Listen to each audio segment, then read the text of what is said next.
आज बीडचा विषय पुन्हा एकदा चर्चेच्या केंद्रस्थानी आला आहे। हा विषय एखाद्या एका पदापुरता मर्यादित नाही, तर तो संपूर्ण जिल्ह्याच्या भवितव्याशी जोडलेला आहे। अजित पवार यांच्या अपघाती निधनानंतर बीडचं पालकमंत्रीपद रिक्त झालं आणि त्यानंतर एक शांत पण खोलवर जाणारी अस्वस्थता जाणवायला लागली। कारण बीड सारख्या जिल्ह्यात पालकमंत्री म्हणजे केवळ प्रशासकीय पद नाही, तर तो जिल्ह्याचा तोल सांभाळणारा केंद्रबिंदू असतो। म्हणूनच आज प्रश्न विचारला जातोय, बीडचा खरा पालक कोण असणार? सुनेत्रा पवार, पंकजा मुंडे, धनंजय मुंडे की बाहेरचा मंत्री? अशी अनेक नावं आहेत।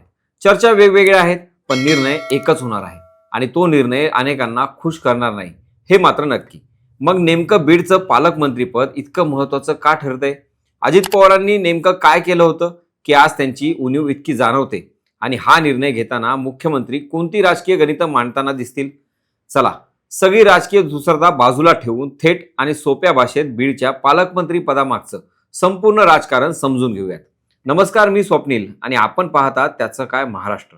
बीड हा जिल्हा गेल्या काही वर्षांपासून सातत्यानं तणावाच्या छायेत राहिलेला आहे। मराठा आरक्षण आंदोलन, ओबीसी समाजातील अस्वस्थता, सामाजिक संघर्ष आणि त्यातच मस्साजोगचे सरपंच संतोष देशमुख यांच्या निर्घृण हत्येचं संपूर्ण राज्याचं लक्ष बीडकडे वेधलं।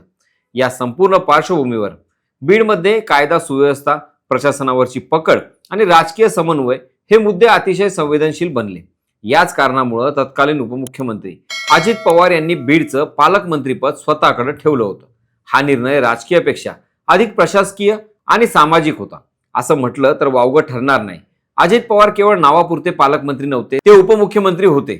अर्थ आणि नियोजनावर त्यांची पकड होती। त्यामुळे बीडसाठी निधी आणणं, रखडलेले प्रकल्प मार्गी लावणं आणि अधिकाऱ्यांना थेट जबाबदारी देणं त्यांना शक्य झालं। महसूल आणि पोलीस यंत्रणेला त्यांनी स्पष्ट संदेश दिला की काम करा, दबावाखाली येऊ नका। त्याचा परिणाम म्हणून काही काळात बीडमध्ये प्रशासकीय हालचाल वाढलेली दिसली। रेल्वे प्रकल्प, विमानतळ, रस्ते, स्टेडियम, कौशल्य विकास केंद्र, तारांगण, नाट्यगृह अशा अनेक विकास कामांना गती मिळाली। महत्वाची बाब म्हणजे अजित पवारांनी विकास कामांमध्ये पक्षीय राजकारण आड येऊ दिलं नाही। भाजप, शिवसेना, राष्ट्रवादी काँग्रेस, शरद पवार गट या सगळ्यांना सोबत घेत त्यांनी बीडमध्ये काम केलं। विरोधी आमदार आणि खासदारांनीही त्यांच्या कामाची जाहीरपणे दखल घेतली। त्यामुळे बीडमध्ये एक वेगळंच विश्वासाचं वातावरण निर्माण झालं होतं। पण अचानक त्यांच्या निधनाने हा प्रवाह थांबला आणि पुन्हा एकदा बीडचं पालकमंत्रीपद हा चर्चेचा विषय बनला। अजित पवार यांच्या निधनानंतर सुनेत्रा पवार यांनी उपमुख्यमंत्री पदाची शपथ घेतली। पुण्याचं पालकमंत्रीपद त्यांच्याकडे आलं, पण बीडचा प्रश्न मात्र अनुत्तरित राहिला। काही आमदार आणि स्थानिक नेते असं म्हणतात की अजित पवारांनी सुरू केलेले प्रकल्प, विशेषतः स्वामी रामानंद तीर्थ रुग्णालयाचा तब्बल 1250 कोटींचा आराखडा पुढे न्यायचा असेल तर सुनेत्रा पवार यांनीच बीडचं पालकमंत्रीपद स्वीकारावं। त्यांचा तर्क असा आहे की घरातलं नेतृत्व असेल तर सातत्य टिकून राहील, मात्र दुसरीकडे बीड सारख्या संवेदनशील जिल्ह्यासाठी अधिक अनुभवी आणि प्रशासनावर पकड असलेलं नेतृत्व हवं आहे, अशी भूमिका घेतली जाते। सुनेत्रा पवार या नवख्या उपमुख्यमंत्री आहेत आणि पुण्यासारखा मोठा जिल्हा सांभाळतानाच बीड सारखा तणावग्रस्त जिल्हा हाताळणं सोपं नाही, असा युक्तिवाद केला जातोय। त्यामुळे इथेच मंत्री पंकजा मुंडे यांचं नाव पुन्हा चर्चेत आलं। पंकजा मुंडे 2014 ते 2019 या काळात बीडच्या पालकमंत्री होत्या। त्या काळात त्यांनी अनेक विकास कामं पूर्णत्वास नेली होती आणि प्रशासनावर त्यांची पकड देखील होती। असं मानलं जातं सध्या त्या जालना जिल्ह्याच्या पालकमंत्री आहेत आणि पर्यावरण मंत्री म्हणून मंत्रिमंडळात आहेत। बीडमधील भाजप कार्यकर्ते मात्र पुन्हा एकदा पंकजा मुंडेंकडे पालकमंत्रीपद यावं यासाठी आग्रही आहेत। पण इथेही राजकीय अडथळे आहेतच। मराठा आरक्षण आंदोलनानंतर आणि संतोष देशमुख हत्या प्रकरणानंतर मुंडे कुटुंबाला बीडचं पालकमंत्रीपद नको अशी जोरदार मागणी झाली होती। हेही तितकंच खरं आहे। दरम्यान राष्ट्रवादी काँग्रेसच्या कोट्यात बीडमध्ये 3 आमदार आहेत।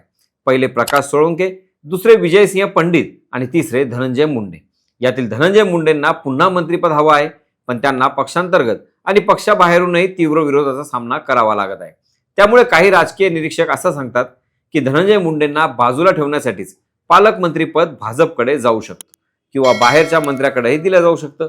यात आणखी एक महत्त्वाचा मुद्दा म्हणजे बीडमधील शासकीय ध्वजारोहण। सामान्यतः पालकमंत्रीच मुख्य ध्वजारोहण करतात, पण गेल्या काही काळात बीडमध्ये वेगवेगळ्या मंत्र्यांच्या हस्ते ध्वजारोहण झालं आहे। याचं कारण एकाच वेळी सगळ्या जिल्ह्यांमध्ये ध्वजारोहण होत असतं। त्यामुळे अजित पवार पुण्यात असल्या कारणाने ते बीडमध्ये येऊ शकले नाही। त्यामुळे प्रत्येक वेळी नवा चेहरा बीडमध्ये दिसून आला। परिणामी यावरून देखील बीडचं पालकमंत्रीपद किती अनिश्चिततेत आहे हे स्पष्ट होतं. अखेरीस हा निर्णय मुख्यमंत्री घेणार आहेत आणि तो निर्णय घेताना केवळ एक नाव नाही, तर सामाजिक समतोल, प्रशासकीय स्थैर्य, पक्षीय गणित आणि आगामी राजकीय परिणाम या सगळ्यांचा विचार केला जाणार आहे. म्हणूनच आज बीडचा प्रश्न केवळ एका जिल्ह्यापुरता उरलेला नाही. हा निर्णय मराठवाड्यातील राजकारणाची दिशा ठरू शकतो आणि महाराष्ट्राच्या सत्ता समीकरणावरही त्याचे पडसाद उमटू शकतात. अजित पवारांनी सुरू केलेल्या विकासाचा आणि समन्वयाचा वारसा कोण पुढे नेणार हे पाहणं आता महत्त्वाचं ठरणार आहे. आता प्रश्न तुमच्यासाठी आहे, बीड सारख्या संवेदनशील जिल्ह्यासाठी घरातलं नेतृत्व योग्य ठरेल की अनुभवी बाहेरचा पालक हवा? तुमचं मत काय? खाली कमेंटमध्ये नक्की सांगा. आणि बाकी राजकारणाच्या आखाड्यात आपली नजर कायम असणारच आहे. तेव्हा कुठेही जाऊ नका, पाहत राहा, सबस्क्राईब करा. त्याचं काय महाराष्ट्र.